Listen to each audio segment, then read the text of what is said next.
Hi, I'm Shona Lindsay and I'm here to do an interview for lastminutetheatretickets.com.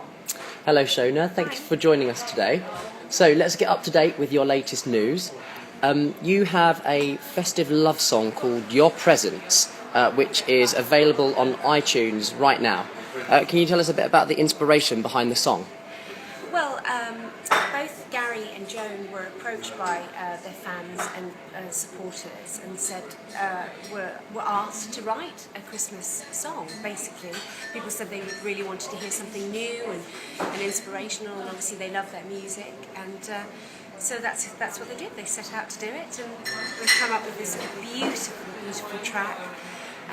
And it really kind of gets you in the mood, and it's warm and inviting, and yeah, it's lovely. Great, and now, so if we can jump back just a few years to where it all began. Yes. You made your professional stage debut at the age of 11, playing the title role of Annie. I did. What can you recall of the role and the show? So much, actually. It's really strange. I mean, I can remember the whole audition process. I remember being in this freezing cold warehouse in Birmingham, which was the sorting office of the post office, and sitting there for hours and having your little number and going in and doing your party piece. I remember all of that. I remember getting the job. I remember being taken down to London to make sure I hadn't grown too much in the time since I'd been auditioned and going in to do the show. I remember the whole rehearsal period. Being away from home, having a tutor, which is so exciting. I remember, one thing I really do remember, the lady who dressed me used to go out with the lead singer of Pig Bag. Anyone actually remembers Pig Bag? And meeting all these really cool, funky people in Bristol, and I can still probably remember most of the script. I remember getting my hair dyed bright red. All of it. It's so vivid to me. Now, jumping a few years later, Yeah. you performed the role of Christine Dyer in The Phantom of the Opera. Mm-hmm. What did you enjoy most about playing that role in this legendary musical? Well, that was such a huge challenge because it's a massive scene. I mean, Christine really does hold that whole score together. And I was very young. I was only 21 when I first did it, and to be able to do 6 shows a week was a massive challenge and a big learning curve of knowing how to measure the stamina out for a full week. In fact, there was a couple of months where I ended up doing 8 shows a week, so it was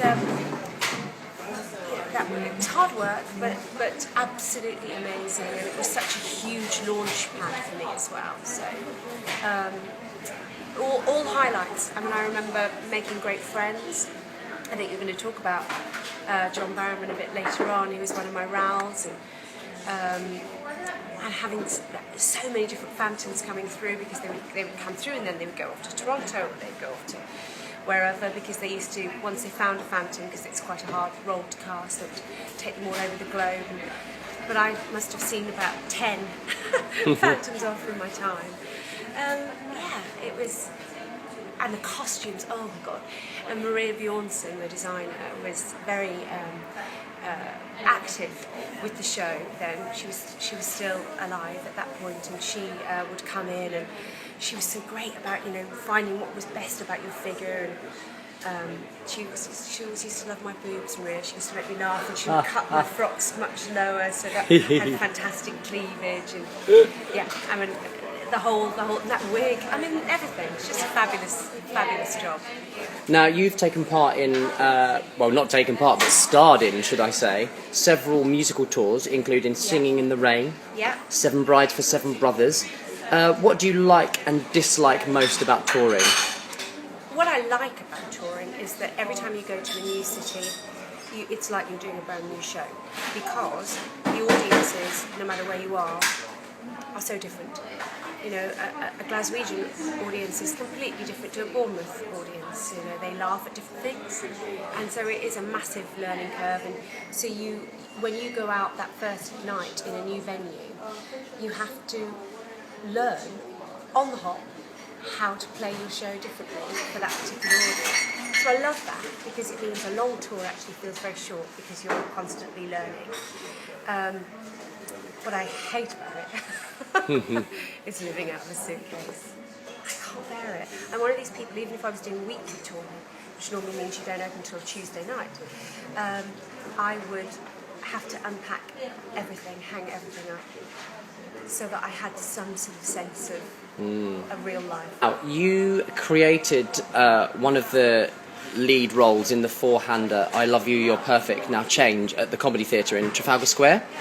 Can you tell us, what does it feel like creating a role from the beginning in a production like that, and a few memories you have from the show? Yeah, amazing. And it feels so privileged to actually be doing something like that and creating a role, and working directly with the writers and a full American creative team. They work really hard, the Americans. Nothing's ever... You can't mark anything in a rehearsal with an American. They want it full out at 10 o'clock in the morning, 10 till 6. And... But it was an incredibly creative process, and to have input and be able to say to the writers, I think it would work better if we did this, and it sits better this way. I think it feels more naturalistic to say this, and to have writers to be that open as well. It's a really unusual show as well, with it being a sketch show, and every time the lights go down and come back up again, you're a complete different character. It's an amazing showpiece for 4 performers, 2 boys, 2 girls, because you're playing so many different characters. And it was probably one of my most exciting. Now, it was a massive hit at the time over in the States, and it did really well over here as well. It gets done at the Fringe, at the Edinburgh Fringe. It's been done in town over here. Obviously, you know about that. It was a fantastic new piece of writing, and it's really encouraging to know that there are performers of your stature and of your experience supporting new writing. And obviously, your presence is by some emerging writers. Can you just tell us a bit about how important you think it is to support? I think it's vital, because without new writers, then we're going to have no future in musical theatre. I'm a little bit like a stuck record when it comes to this, because whilst we're always going to have the shows that we all know and love and have done for the last 50, 60 years, if we don't continue to encourage new writers, then we're not going to have a forward library, and the art form will completely die out. And I think it's really it's important that we encourage people in this country as well. I think American new writers get an awful lot of help, whereas in this country it seems to be harder. I mean, there are great organisations like the Mercury musicals and that kind of thing, but I think we need more. We need larger kind of corporations to come forward, and the sort of money that we're talking about to help new writers would be nothing to those sort of big companies. And if people would come through with bursaries and that kind of thing to help people, it would be amazing. Now, you have appeared in stage, film, television and radio. Can you, if possible, tell us what you prefer and why? I haven't got a preference, because the grass is always greener. So you'll be doing a telly job and you think, oh, I desperately get back on stage and hear that instant reaction that you get from an audience. So I love all of them, and I just embrace whatever I'm doing. Just embrace it, give it 110% every single time. And yeah, I mean, it's very difficult to say I prefer to record, or I prefer to do radio, or I prefer to do theatre or concerts. I love them all. Let's talk a little bit about your recording career, because you've released several albums and been on cast albums for a lot of the shows that you've starred in, with the emphasis on musical theatre. Do you have a favourite musical and a favourite song? Yeah. My favourite musical is City of Angels, Cy Coleman's City of Angels. I absolutely love it. It's so clever and witty. And my favourite song from it is Uli's number, You Can Always Count on Me. Love it. Now, you starred as Sandy in Grease, Yes. which is a dream role for a lot of young ladies out there. you were at the Dominion and the Cambridge Theatre in that role. Yeah. Can you tell us about your experience in that show? Yeah, I mean, it was, again, that was really exciting, especially at the Dominion. Well, it was great when we went to the Cambridge because it was a whole new set, and so again, it was like having a brand new job again. But the Dominion was massive. I mean, it was so huge. I've never seen anything like it. There was this band truck that used to kind of come in on a hydraulic, and I'll tell you one of the things that I really remember about it, my dress rehearsal. Going out to do the dress rehearsal and starting to sing, and suddenly realising I had backing singers. Oh my God, I thought I died and got to heaven.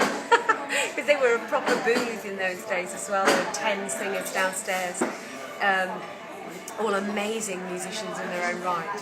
And I just remember standing on the stage in my like prom frock going, I've got backing singers, I've arrived. I loved it. Absolutely loved it. I loved it's the costumes and the set, and the people were lovely, and I had great Dannies. I worked with Shane Ritchie and then Richard Calkin. It was just a fantastic time. It was a really, I probably would have stayed there forever. I would have been the oldest Sandy in the world. Could I? Now, you, as we've discussed, you're no stranger to recording, and you have your own album out, as well as the Christmas single "Your Presence." You have your own album out called "Control Yourself," yes. which is absolutely stunning. Can you tell us a bit more about the album and where we can get it and all that kind of stuff? Dress Circle and Amazon. It's a kind of more of a sort of jazz bent, really, and it was something I wanted to do to kind of thank my mum and dad. I grew up, my mum was a dance band singer in the 50s and 60s, and so most of the music, there's a couple of more modern things on there, but the majority of the tracks are jazz standards that I've given a slightly more musical theatre feel to. And you, in 1994, you were on Radio 2 in something called Call Me Madam, Yes. With Tyne Daly as Mrs. Sally Adams, yourself as Princess Maria, and John Barrowman as Kenneth Gibson. Mm-hmm. What's your favourite memory from that show? Meeting Tyne. I mean, John and I were already friends. We'd been in Hampton together, so and we were working together a lot at the time, doing lots of concerts as well. But Tyne is a legend.